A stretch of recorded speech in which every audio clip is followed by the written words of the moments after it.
На само 3 месеци пред истекот на дополнителниот рок од 2 години кои градот и државата ги добија за да постапат по препораките на УНЕСКО, владата дури сега донесе стратегиски план за рехабилитација на Охридското природно и културно наследство.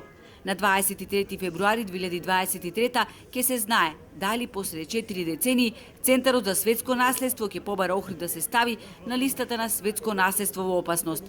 Отстранувањето на дивоградбите е една од главните препораки, кои наместо да се исполнат, допрва ќе се прави мапа и ќе се реажурира инвентарот на бесправни објекти.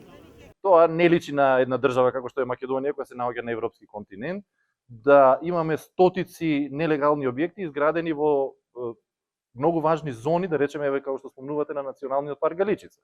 Навистина, тоа се проблеми кои за мене се неразбирливи, се наталожиле низ годините и се надевам дека кога тоа ќе се решат. Едноставно мораме да ги решиме тие работи.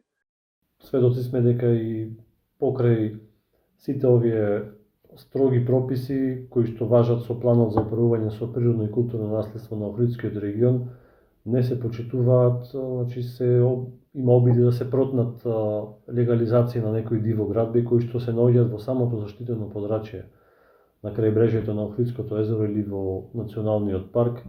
Со огромниот број бесправни објекти тешко се постапува. Ако пак на тоа додадеме дека на атрактивните делови од регионот не се случајни тие што бесправно изградиле, туку фигури кои имаат одредено влијание во општеството, тоа дополнително го отежнува постапувањето. Реален е градоначалникот Пецаков, кој кажа дека од 2005 година се до денес не биле донесени преку 180 урбанистички планови.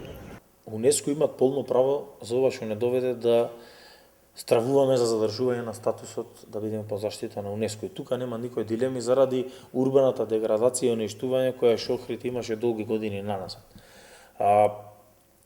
Која што се случвало за одредени поединци, често спомнувана урбана мафија, поединци и компании за може да кажеме се богатат, а од друга страна да се гради по сосема поинакви принципи од она кои што Охрид требало да се развие.